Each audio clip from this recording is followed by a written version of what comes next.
Okay. So today we will study about factoring and forfeiting. ठीक है, दो term है, एक है हमारा फैक्टरिंग, एक हमारा forfeiting. तो सबसे पहले हम देखेंगे व्हाट इज फैक्टरिंग. ओके,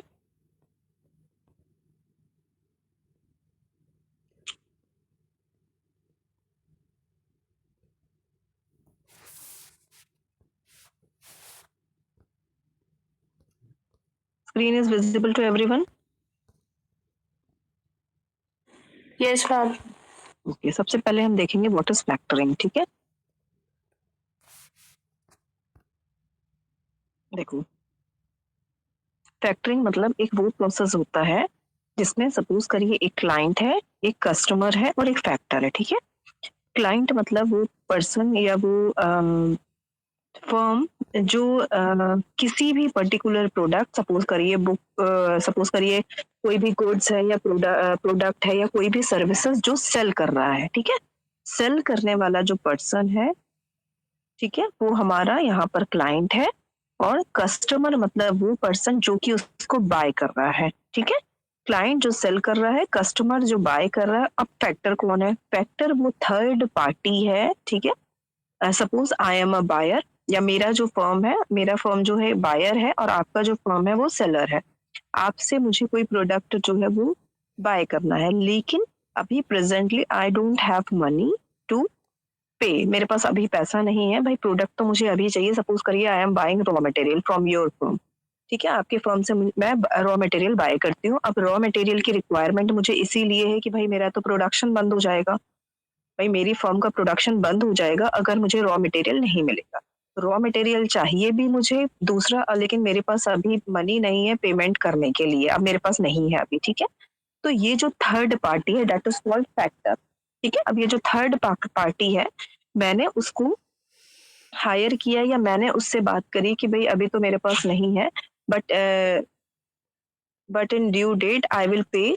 ठीक है, मैं पे कर दूंगी अभी ऑन बिहाफ ऑफ मी. ठीक है, मेरे बिहाफ में आप क्लाइंट को पेमेंट कर दो.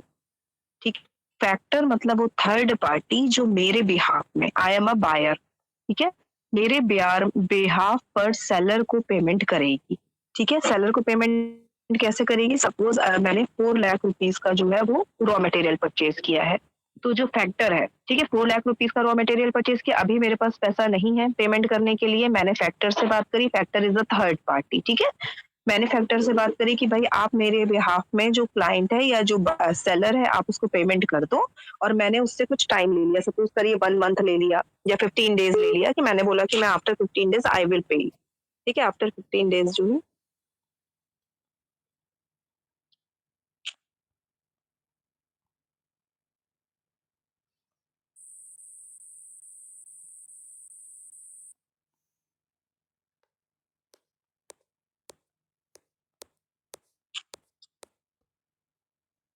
ठीक है, तो मैंने फैक्टर दी है, उससे मैंने,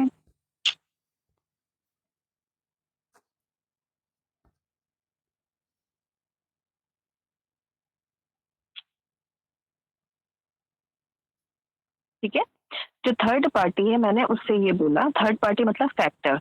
मैं कौन हूँ? कस्टमर मतलब बायर. ठीक है, मैंने रॉ मटेरियल किससे बाय किया है? क्लाइंट से. क्लाइंट कौन है? सेलर है. ठीक है, सेलर है, कस्टमर मतलब बायर है, और फैक्टर वो थर्ड पार्टी है. ठीक है, थर्ड पार्टी मतलब मान लीजिए मैं कस्टमर हूँ, मैंने, मुझे बाय करना है, मैंने रॉ मटेरियल बाय किया 4 लाख रुपीज का, लेकिन अभी मेरे पास मनी नहीं है पेमेंट करने के लिए. मैंने फैक्टर से बात करी, फैक्टर से मैंने बोला कि भाई मेरे बिहाफ में आप जो है पेमेंट कर दीजिए, एंड आफ्टर 1 मंथ और आफ्टर 15 डेज आई विल पे यू. ओके, अब जो फैक्टर है उसने बोला ठीक है आपके बिहाफ में मैं पेमेंट कर दे रहा हूँ, लेकिन उसके बदले में भाई कोई भी मेरे बिहाफ में पेमेंट करेगा तो वो कुछ अपना कमीशन चार्ज करेगा.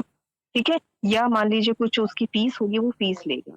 अब फैक्टर जो है, फैक्टर क्लाइंट को, क्लाइंट कौन है? सेलर है यहाँ पे. ठीक है, फैक्टर क्लाइंट को पेमेंट करेगा मेरे बिहाफ में. सपोज करिए I have purchased raw material of ₹4 lakh, लेकिन जो फैक्टर है वो 80% पेमेंट करेगा. 80% मीन्स 3.6 लाख और 3.5 लाख का पेमेंट किया जाएगा. किसको? क्लाइंट को. ये इस पूरे प्रोसेस में क्या बेनिफिट है? इस पूरे प्रोसेस में ये बेनिफिट है कि भाई जो सेलर है उसका फंड ब्लॉक नहीं हुआ, ऐसा नहीं है कि उसके पास से रॉ मटेरियल भी चला गया और उसको पैसा भी नहीं मिला, ठीक है, उसको पैसा मिल गया। मुझे क्या बेनिफिट हुआ एज अ कस्टमर, मुझे ये बेनिफिट हुआ कि भाई मेरे पास अभी पैसा नहीं था, मेरे पास मनी नहीं था, लेकिन मुझे रॉ मटेरियल मिल गया, ठीक है, सेलर ने मुझे रॉ मटेरियल दे दिया, मुझे पैसा भी नहीं देना पड़ा अभी।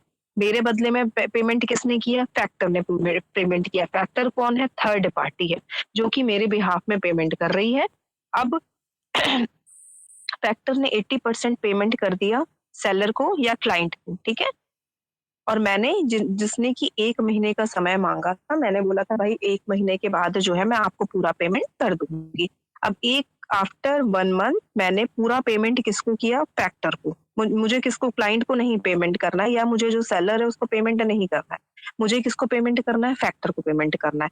मैंने पूरा पेमेंट मतलब जो 4 लाख रुपीस का पेमेंट था वो मैंने फैक्टर को किया। अब फैक्टर तो पहले ही 80% का पेमेंट कर चुका था। फैक्टर ने तो पहले ही 80% दे दिया था, मतलब 3.5 लाख या 3.6 लाख दे चुका था फैक्टर, ठीक है। अब मैंने क्योंकि 100% पेमेंट किया, पूरे 4 लाख का पेमेंट फैक्टर को किया। अब जो बकाया रकम थी या जो 40,000 रुपीज लेफ्ट रह गए थे, वो पेमेंट अब फैक्टर करेगा किसको? सेलर को या क्लाइंट को, ठीक है। वो पेमेंट कर दिया और उसके बदले में जो है, इसके बदले में फैक्टर ने कुछ कमीशन चार्ज किया, कुछ इंटरेस्ट रेट चार्ज किया। तो जब मैं पेमेंट करूंगी तो मुझे 4 लाख रुपीस का तो पेमेंट करना है, साथ में मुझे कुछ इंटरेस्ट भी चार्ज करना पड़ेगा, ठीक है, कुछ मुझे इंटरेस्ट भी पे करना पड़ेगा जो कि फैक्टर ने चार्ज किया हुआ है। Is it clear?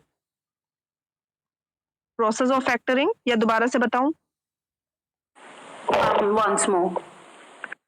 Okay, factoring is a process, ठीक है, जहां पर 3 पार्टीज इन्वॉल्व होती हैं। एक हमारा क्लाइंट होता है जिसको कि हम सेलर बोल रहे हैं, ठीक है, एक हमारा कस्टमर है जिसको कि हम बायर बोल रहे हैं, और जो थर्ड पार्टी है that is called factor.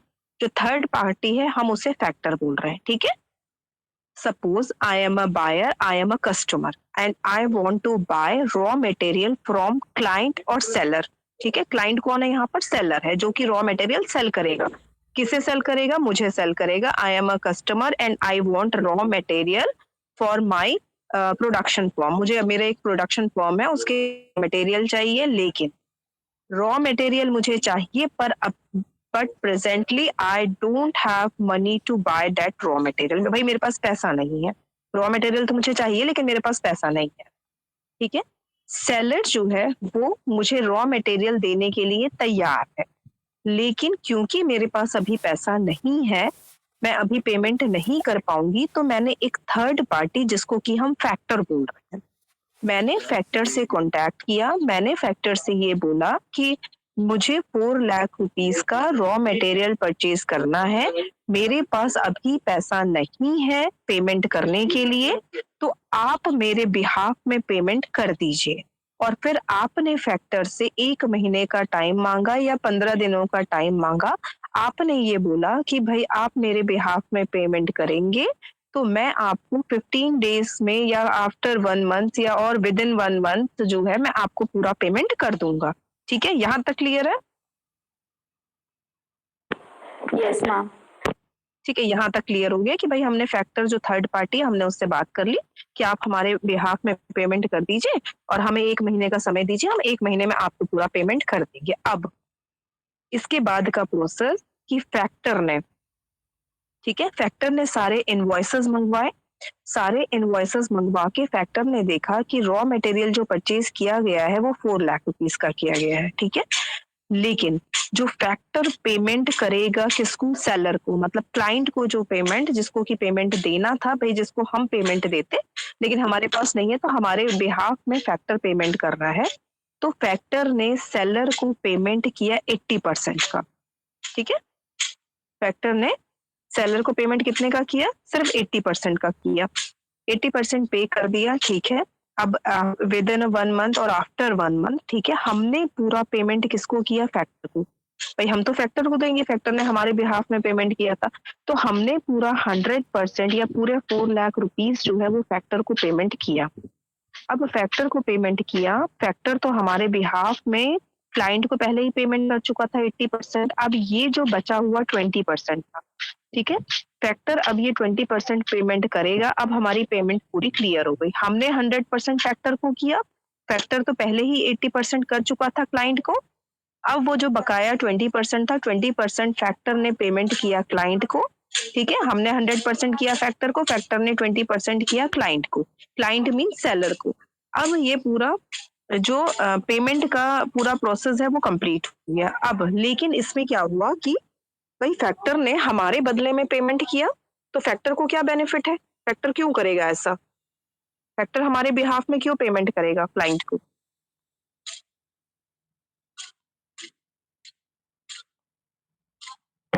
Ma'am हमें हमको कुछ इंटरेस्ट देना पड़ेगा उसे। एग्जैक्टली भाई फैक्टर अगर हमारे बिहाफ में पेमेंट कर रहा है तो हमें फैक्टर को कुछ इंटरेस्ट पे करना पड़ेगा। तो 4 लाख रुपीज जो कि टोटल अमाउंट था, मैंने जो रॉ मटेरियल बाय किया था उसके बदले में उसके उसके साथ जो है मुझे 4 लाख के साथ कुछ इंटरेस्ट भी पे करना पड़ेगा फैक्टर को। जो हम ये बोल सकते हैं कि भाई फैक्टर का सर्विस चार्ज है, या हम ये बोल सकते हैं कि फैक्टर ने कोई फीस चार्ज करी है इस काम के लिए, या हम ये बोल सकते हैं कि उस फैक्टर ने ये कमीशन लिया है, अपने काम के बदले में फैक्टर ने ये कमीशन लिया है। तो ये पूरा प्रोसेस जो है दिस इज कॉल्ड फैक्टरिंग, ठीक है? ये पूरा प्रोसेस जो है वो फैक्टरिंग कहलाता है। फैक्टरिंग में क्या बेनिफिट है? देखो तीनों लोग जो 3 पार्टीज इन्वॉल्व है, बायर, सेलर और फैक्टर, ठीक है? तीनों ही पार्टीज का जो है बेनिफिट है। कैसे? सेलर जो है उसका फंड कहीं भी ब्लॉक नहीं हुआ भाई, उसने उसके पास से अगर रॉ मटेरियल गया तो उसके पास पेमेंट आ गया। क्लाइंट कस्टमर जो कि बायर था, जिसको रॉ मटेरियल चाहिए था, उसको रॉ मटेरियल मिल गया तब जब उसके पास पेमेंट करने के लिए पैसे नहीं थे, तब भी उसको मिल गया रॉ मटेरियल क्योंकि उसके बिहाफ में फैक्टर ने पेमेंट किया। फैक्टर का क्या बेनिफिट हुआ? फैक्टर का ये बेनिफिट हुआ कि भाई उसने जो पेमेंट किया था उसके बिहाफ में उसको कमीशन मतलब कस्टमर के बिहाफ में जो उसने पेमेंट किया था उसके बदले में उसको इंटरेस्ट मिला। ठीक है, उस पेमेंट के बदले उसने इंटरेस्ट चार्ज किया या कुछ कमीशन लिया, या हम बोल सकते हैं उसने कुछ फीस ली, अपने सर्विस फीस ली। ठीक है, तो ये एक्स्ट्रा जो वो था अमाउंट जो था वो फैक्टर के पास गया।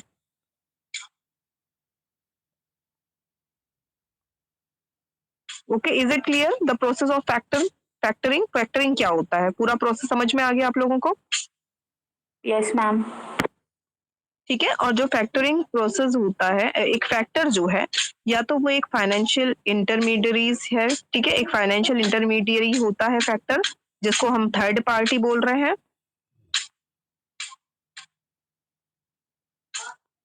ठीक है, जो कि दूसरा उसके ऊपर रिस्पॉन्सिबिलिटी रहती है कलेक्शन की, मतलब भाई भाई उसको पेमेंट पे भी करना है, साथ में जो है उसे उन पर सारे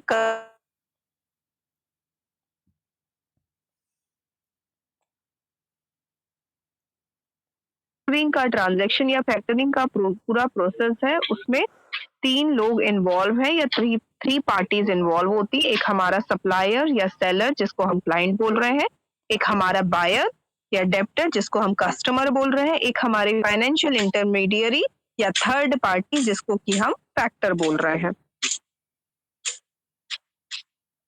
ओके,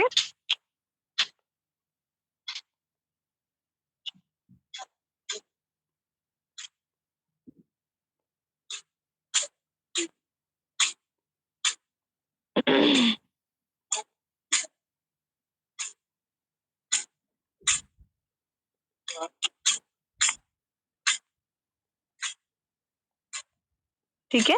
अब सर्विसेज जो एक फैक्टर जो है वो प्रोवाइड कराता है, जैसे follow up and collection of receivables from client, ठीक है, दोनों चीजें देखना।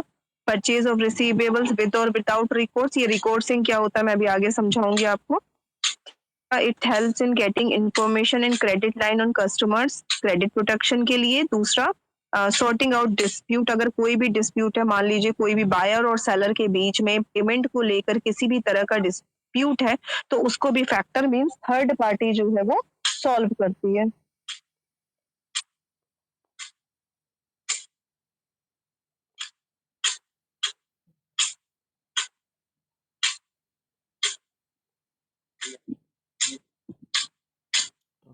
ठीक है, फैक्टरिंग मैंने प्रोसेस समझा दिया। ये देखिए, charges for factoring services, factor charges commission as a flat percentage of value of debt purchase, जो भी, या मैम स्क्रीन विजिबल नहीं है, ब्लैक आ रहा है। Screen is not visible, wait a minute.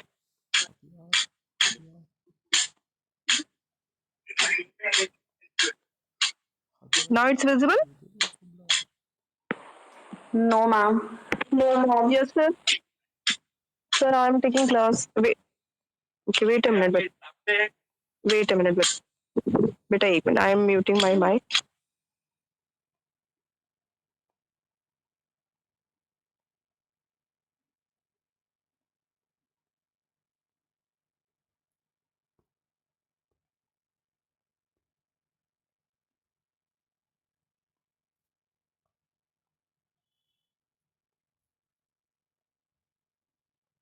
Screen is visible to everyone? Yes ma'am. ठीक है? Here, charges for factoring services. Is it visible now? Yes ma'am. It's visible. ठीक है, देखो, factor charges commission as a flat percentage of value of debt purchased means it is around 0.50% to 1.50%. ठीक है, commission is collected upfront for making immediate part payment interest charge. ठीक है, जो भी, जैसे मैंने आपको बताया कि 80% पेमेंट जो है वो फैक्टर पहले ही कर देता है, किसको? क्लाइंट को। क्लाइंट मतलब सेलर को। तो उसके बदले में फैक्टर जो है वो क्या चार्ज करता है? इंटरेस्ट चार्ज करता है।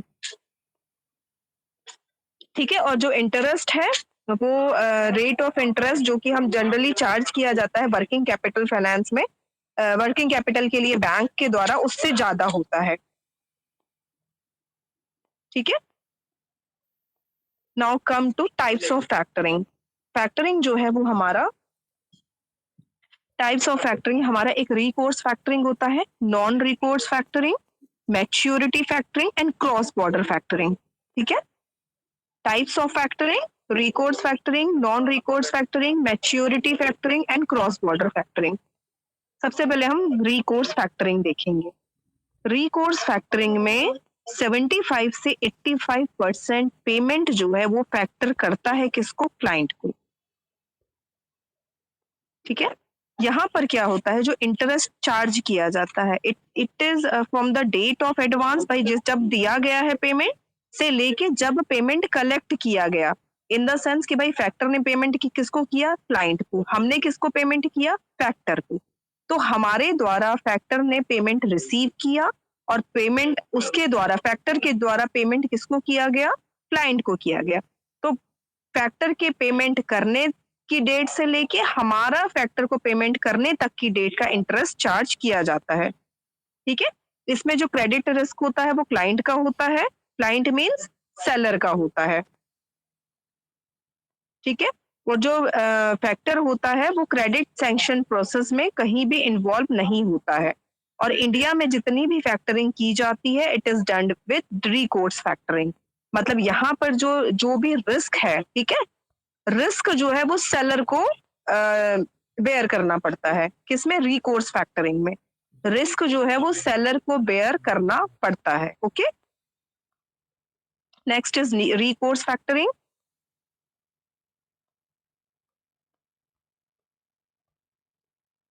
ठीक है, यहाँ पर क्या होता है? यहाँ पे इस टाइप ऑफ फैक्टरिंग में एक तो जो रिस्क है वो फैक्टर को बेयर करना पड़ता है।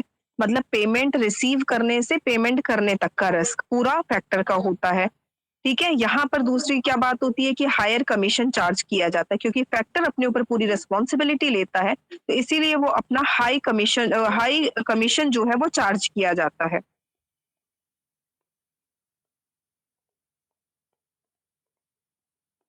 ठीक है, और जो फैक्टर है, it participates in credit sanction process. ठीक है, और क्रेडिट सैंक्शन प्रोसेस में फैक्टर जो है वो पार्टिसिपेट करता है, और जो क्रेडिट लिमिट है, ठीक है, क्रेडिट लिमिट को अप्रूव करता है जो कि क्लाइंट को के द्वारा दी गई है। किसको दी गई है? कस्टमर को, मतलब सेलर के द्वारा बायर को दी गई हुई हो। ठीक है।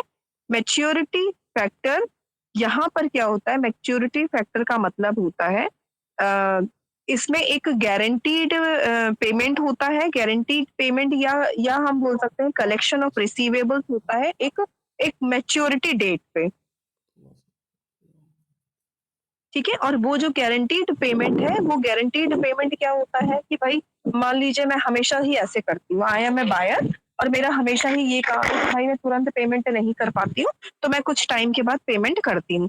तो एज अ बायर मेरा रिकॉर्ड देखते हुए जो थर्ड पार्टी, मतलब जो फैक्टर है, ठीक है, वो गारंटी लेता है कि भाई हम इसके बिहाफ में पेमेंट कर देंगे, लेकिन तुरंत पेमेंट नहीं किया जाता, या हम इसमें एडवांस पेमेंट जो है वो नहीं किया जाता है।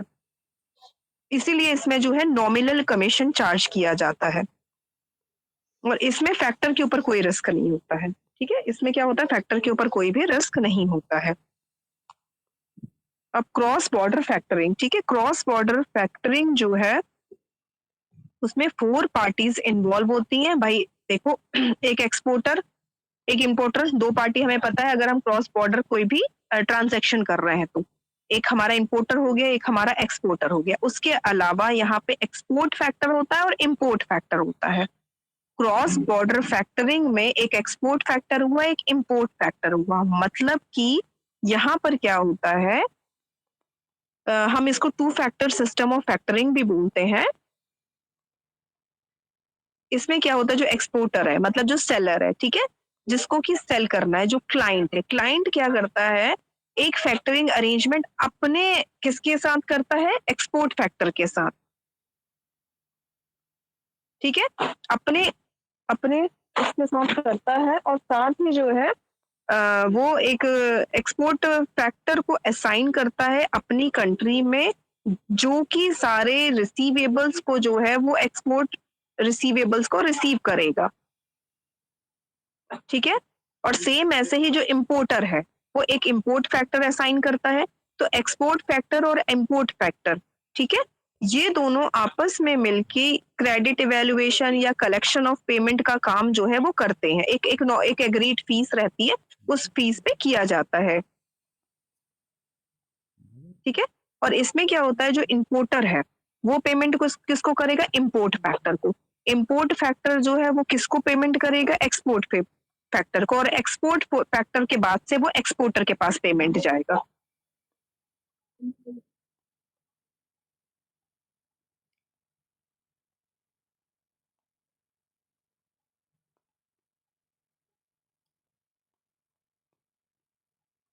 ओके।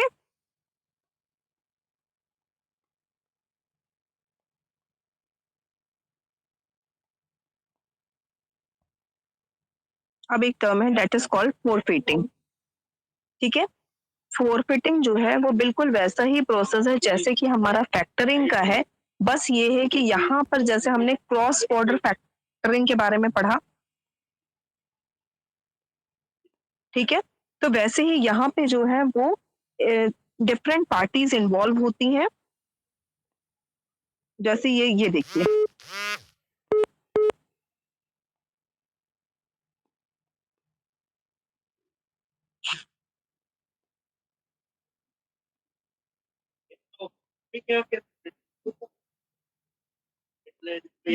पार्टीज,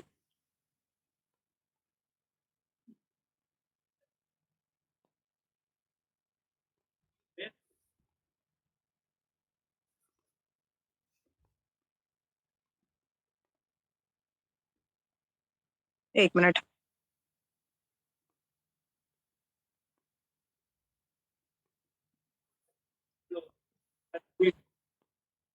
देखो ये पूरा मैकेनिक है फोर फिटिंग का। फोर फिटिंग में एक एक्सपोर्टर हो गया, एक इंपोर्टर हो गया। ठीक है। अब जैसे यहाँ पे थर्ड पार्टी इन्वॉल्व थी, वैसे ही हमारा जो हम क्रॉस बॉर्डर ट्रांजैक्शन कर रहे हैं उसमें एक फोर फिटर इन्वॉल्व होता है। ठीक है। अब जो इम्पोर्टर है मतलब जो बायर है, ठीक है, एक्सपोर्टर कौन है, जो सेल कर रहा है, और इम्पोर्टर कौन है, जो बाय कर रहा है। ठीक है। अब एक एक्सपोर्टर है, एक इम्पोर्टर है, दोनों डिफरेंट डिफरेंट कंट्रीज में, ठीक है, दोनों का डिफरेंट डिफरेंट कंट्रीज में ट्रांजेक्शन।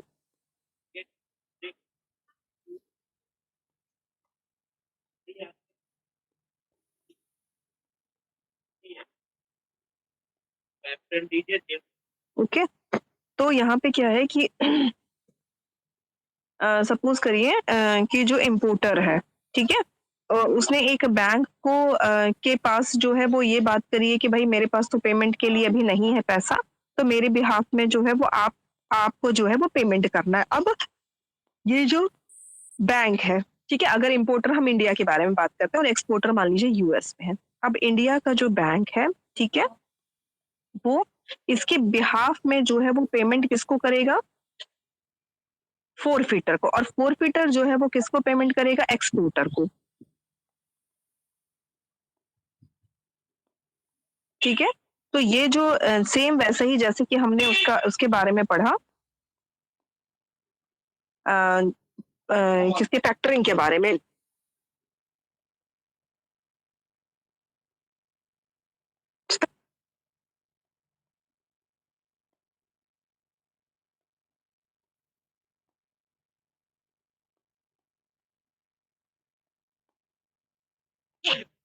ठीक है? तो forfeiting is a mechanism by which the right for export receivables of an exporter, मतलब क्लाइंट जो है is purchased by a financial intermediary जिसको हम forfeiter बोल रहे हैं, without recourse to him। ठीक है? ये इंटरनेशनल फैक्टरिंग से क्यों डिफरेंट है? Because it deals with receivables relating to deferred payment exports. ठीक है?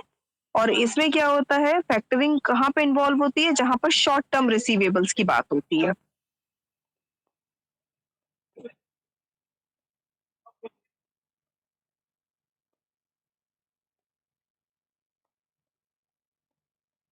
ठीक है? इसमें एक बैंक जो है जिसको हम फोरफीटर बोल रहे हैं, it assumes default risk possessed by the importer. इसको एज्यूम करता है, क्रेडिट जो है सेल को कन्वर्ट करता है कैश सेल में। ठीक है? फोरफिटिंग जो है arrangement without recourse to the exporter या सेलर को। ठीक है? एक फिक्स्ड रेट बेसिस पे या डिस्काउंट पे पेमेंट किया जाता है। 100% फाइनेंस वैल्यू या 100% फाइनेंस की फैसिलिटी अवेलेबल होती है, और ये कंट्री में 1992 में इंट्रोड्यूस किया गया था फोरफिटिंग।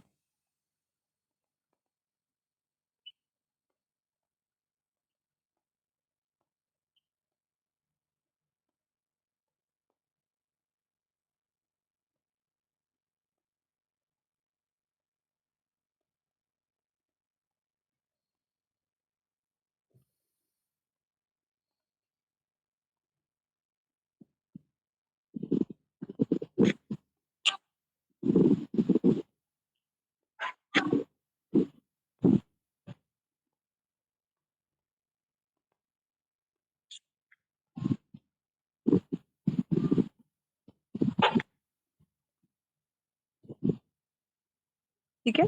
तो this is called factoring and फोरफिटिंग।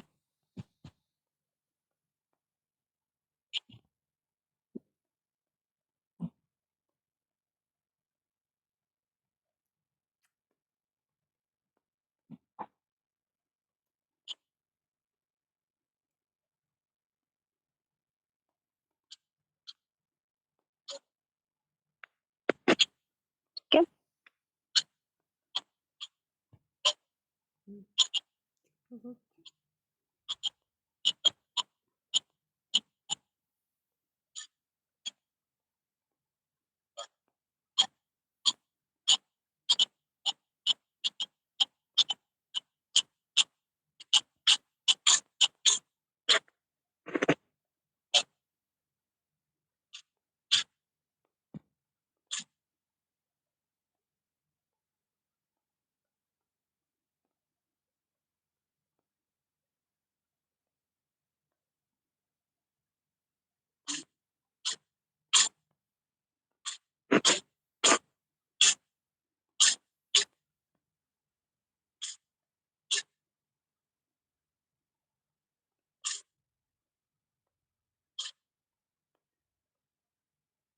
Okay, next is discounting of bills. Okay, next is bills discounting और इनवॉइस डिस्काउंटिंग। ये जो है एक एक्ट होता है या एक तरीका होता है of sourcing working capital from future payables. मतलब bills discounting can be defined as the advance selling of a bill to an intermediary और an invoice discounting business before it is use to be paid. ठीक है, मतलब कि कभी भी अगर हमें बिल्स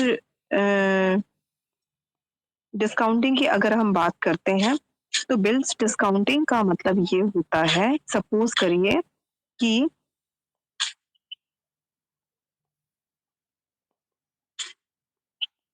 ठीक है, कि कभी भी अगर किसी भी बिजनेस ऑर्गेनाइजेशन को, किसी भी फर्म को अगर वर्किंग कैपिटल की रिक्वायरमेंट है बिजनेस के लिए, तो उसको हम ऑब्टेन करते हैं कहाँ से? अकाउंट्स रिसीवेबल का, अकाउंट्स रिसीवेबल से। ठीक है, क्योंकि हमारा ये मानना है कि जो वर्किंग कैपिटल है अनपेड इनवॉइसेस के लिए, providing working capital for unpaid voices जो है के लिए जो है वो एक लाइफलाइन होता है दोनों ही तरह के बिजनेसेस के लिए, चाहे वो स्मॉल बिजनेस हो चाहे वो लार्ज बिजनेसेस की।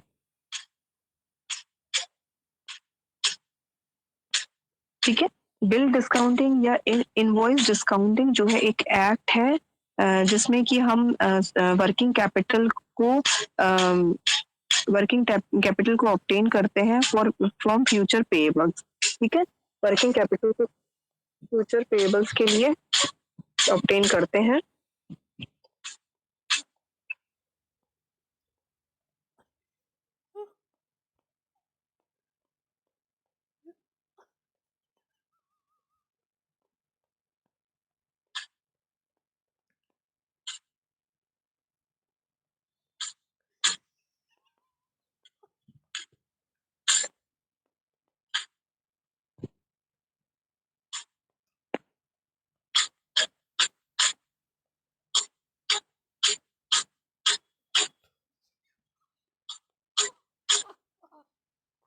ठीक है, जैसे कि मान लीजिए जनरल अगर हम बात करते हैं कि अगर हम सपोज करिए if you are going to buy a suppose you are going to buy any electronic item or any kind of, suppose करिए आप कोई भी गाड़ी लेने जा रहे हैं, ठीक, और वहां पर जब आप जाके देखते हैं कि सपोज करिए आपने आपको कोई भी टू व्हीलर लेना है, तो टू व्हीलर का प्राइस जो है वो आपने ये देखा कि टू व्हीलर का प्राइस जो है सपोज करिए 85,000 या 90,000 आपको मिल रहा है, और वो तब जब आप कैश पेमेंट कर रहे हैं। ठीक है, और वहीं पे अगर आप मैं बोलूँ कि अगर आप मान लीजिए ईएमआई देकर या लोन पर अगर आप मान लीजिए टू व्हीलर लेने के बारे में सोच रहे हैं, ठीक है, अभी आपके पास नहीं है कि आप इकट्ठा पे कर सकें, तो आपने सोचा कि मैं ईएमआई के थ्रू जो है उसका पेमेंट कर दूंगा। तो ईएमआई के थ्रू जब आपने कैलकुलेट किया तब आपने देखा कि अम, वो जो है टू व्हीलर आपको बहुत कॉस्टली पड़ रहा है, या वो मोर देन 1 लाख आपको पड़ रहा है टू व्हीलर। ठीक है, तो यहाँ पे क्या होता है कि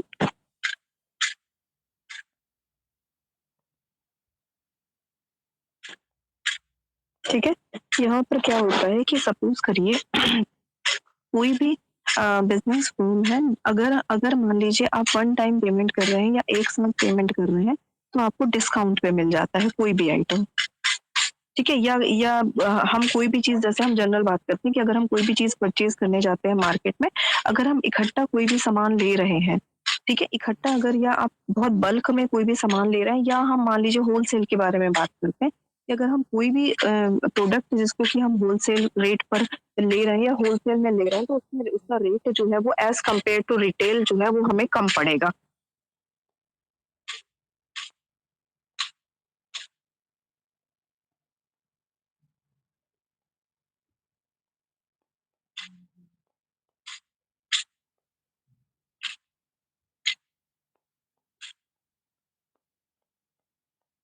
ठीक है, तो ऐसे ही जो बिल्स डिस्काउंटिंग का मतलब क्या होता है कि यहाँ पे कोई थर्ड पार्टी इन्वॉल्व नहीं होती है, जो कस्टमर्स होते हैं वो डायरेक्टली कंपनी को पे करते हैं।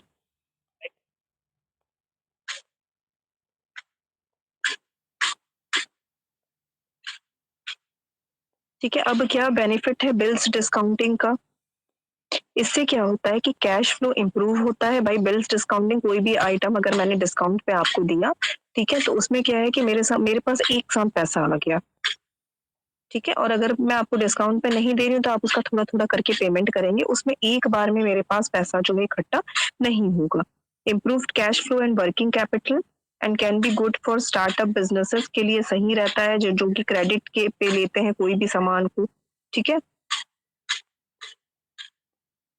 और इसमें क्या होता है कि हम उतना ही अमाउंट पे करते हैं जितना कि हमें मनी यूज करना है, ठीक है। और बाकी जैसे बिजनेस लोन होते हैं तो बिजनेस लोन के तरह जो है वो नहीं वो किया जाता है, यूज किया जाता है।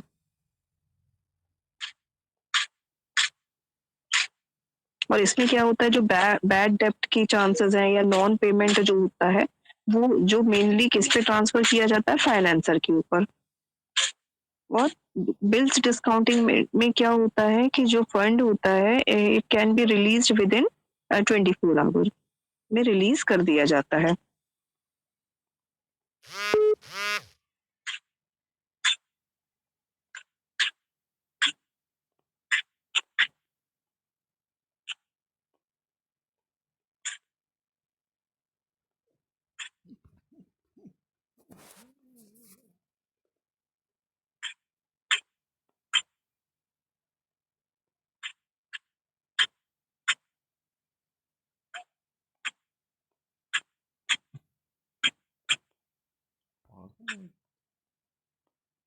ठीक है, अब बिल्स रीडिस्काउंटिंग क्या होता है, ठीक है। बिल्स रीडिस्काउंटिंग स्कीम है जो कि आरबीआई ने इंट्रोड्यूस की थी 1952 में, जो कि कन्वर्ट कर दिया गया as a new bill market scheme में।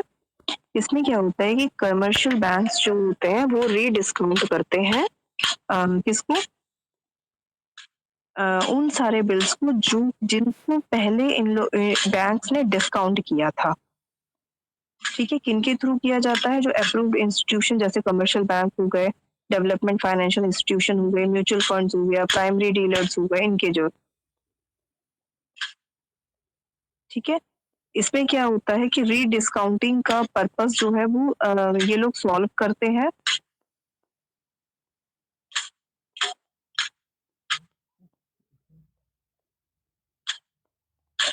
देखो, रीडिस्काउंटिंग ऑफ बिल में क्या होता है कि कमर्शियल बिल्स जो है सिस्टम में, ठीक है, मतलब पूरे फाइनेंशियल सिस्टम में एक फाइनेंशियल इंस्टीट्यूशन जो है उसको रीडिस्काउंट करता है अनमेच्योर जो डिस्काउंटेड कमर्शियल बिल्स होते हैं उनको। किसके साथ करता है, अदर फाइनेंशियल इंस्टीट्यूशन। सपोज करिए मेरे पास जो है वो डिस्काउंटेड बिल्स है, उस डिस्काउंटेड बिल को मैं अदर फाइनेंशियल इंस्टीट्यूशंस को रीडिस्काउंट करके देती हूँ। सपोज करिए कि मान लीजिए मुझे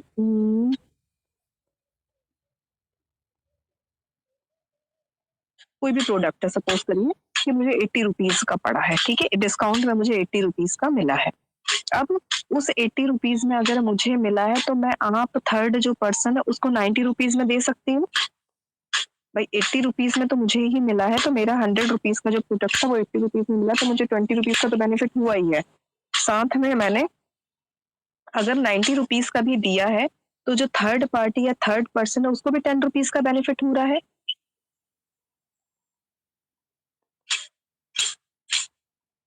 हो रहा है या नहीं हो रहा है?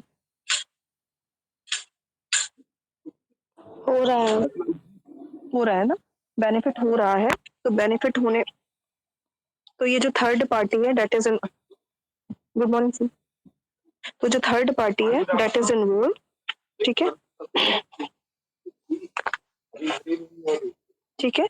तो जो ऑब्जेक्टिव है, objective of the bills rediscounting scheme का जो ऑब्जेक्टिव है, तो it offer the creation of instrument that encourages more discipline use of bank credit होता है, या लिक्विडिटी जो होती है बैंकिंग सिस्टम में, बैंकिंग सिस्टम की लिक्विडिटी के लिए हेल्पफुल होता है। और इसमें एलिजिबल जितने भी शेड्यूल्ड कमर्शियल बैंक्स हैं हमारे, they are eligible to discount the bills, ठीक है। आरबीआई के साथ जो है वो रीडिस्काउंट करने के लिए एलिजिबल है सारे सारे जितने भी शेड्यूल्ड कमर्शियल बैंक्स हैं,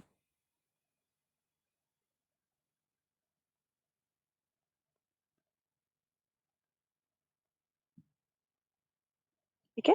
commercial banks they are emitted to draw derivatives of usance promissory notes जो है उसके लिए जो मैच्योरिटी है 90 days मैच्योरिटी रहती है. It totally depends on the strength of commercial bills discounted bye their respective branches. और जो फंक्शन होता है रीडिस्काउंटिंग का बिल्स का, और जो डिफरेंट ड्राइंग डेरिवेटिव्स होते हैं, प्रॉमिसरी नोट होता है, is centralised with the banks main fund activity for effective control. Main fund activity के इफेक्टिव कंट्रोल के लिए रीडिस्काउंटिंग ऑफ बिल जो है वो different commercial scheduled commercial banks के द्वारा जो है वो किया जाता है. ठीक है, there are different derivatives regarding the bills discounting for scheduled banks.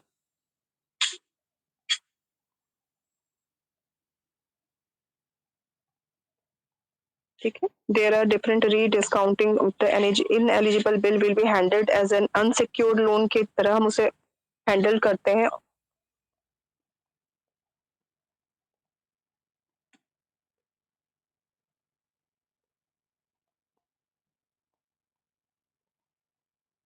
ठीक है, अब क्या है कि जो भी फाइनेंस कंपनी है, वो फाइनेंस कंपनी जो है ये फैसिलिटी अवेल नहीं कर सकती है, और जो बैंक्स हैं वो कभी भी रीडिस्काउंट नहीं करते हैं. Banks should not rediscount bills discounted bye non bank. एक कोई ऐसे भी नॉन बैंक इंस्टीट्यूशन या नॉन बैंक फाइनेंशियल इंस्टीट्यूशंस जो है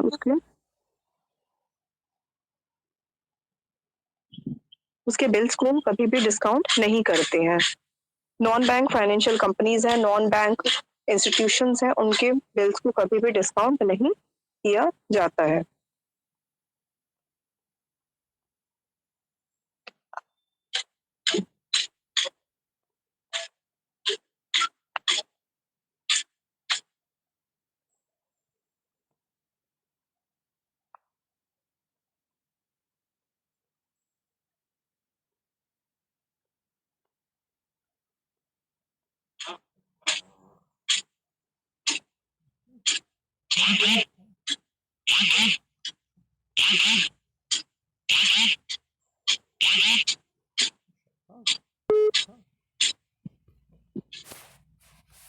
ओके, तो so the last topic that is left is plastic money. ठीक है, प्लास्टिक मनी के बारे में हम सभी लोग जानते हैं. What is plastic money?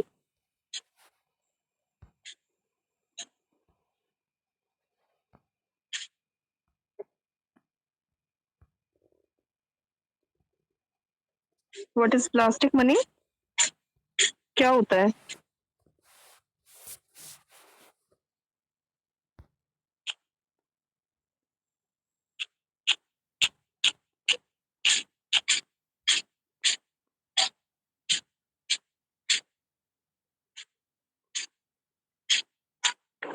Ma'am credit card debit card.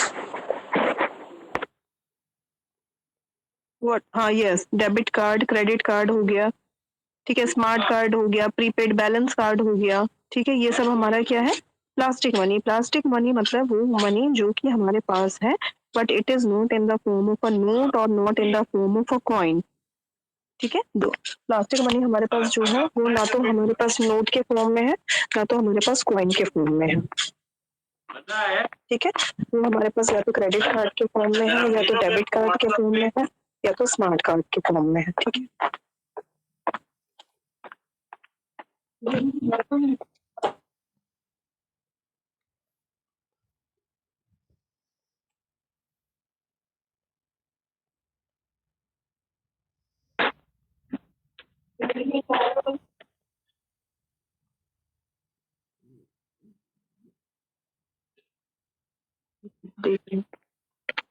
ठीक है, this is called plastic money. इसको हम क्या बोलते हैं? प्लास्टिक मनी, जो कि मनी अवेलेबल है हमारे पास, but it is not in the form of coin और not in the form of note, लेकिन तो भी हम उसको यूज कर सकते हैं.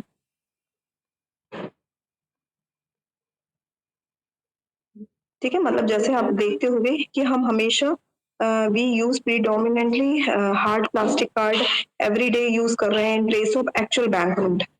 जैसे आजकल तो और भी बहुत सारे तरीके हो गए हैं, जैसे हमारा ऑनलाइन पेमेंट हो गया, नेट बैंकिंग हो गया हमारा, या डिफरेंट ऐप जो हम यूज कर रहे हैं फॉर पेमेंट, तो वहां पे आपको वो प्लास्टिक कार्ड की भी रिक्वायरमेंट नहीं होती है.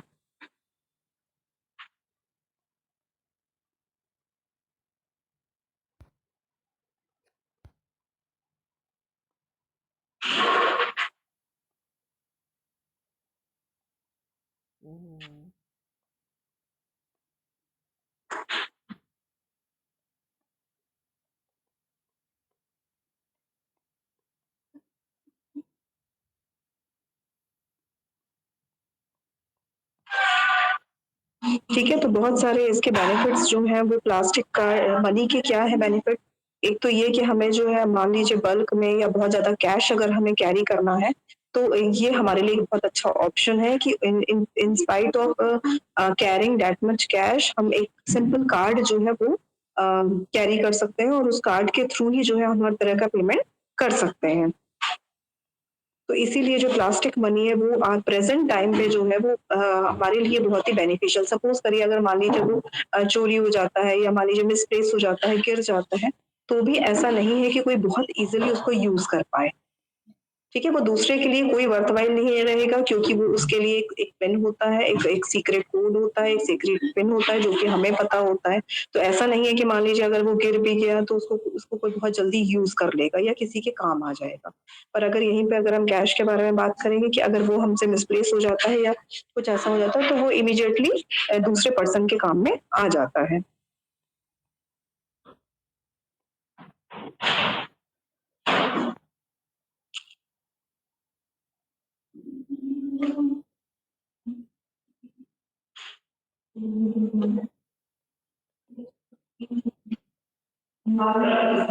ठीक है, तो इसके साथ ही हम लोगों का सिलेबस कंप्लीट हो गया है।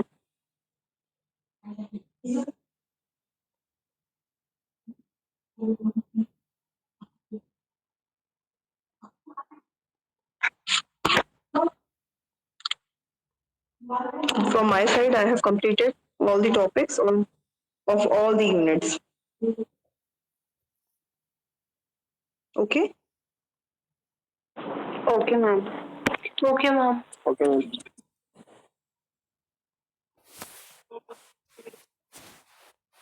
Okay, I have taken the screenshot of attendance. Good day to all of you. Thank you, ma'am. Have a good day.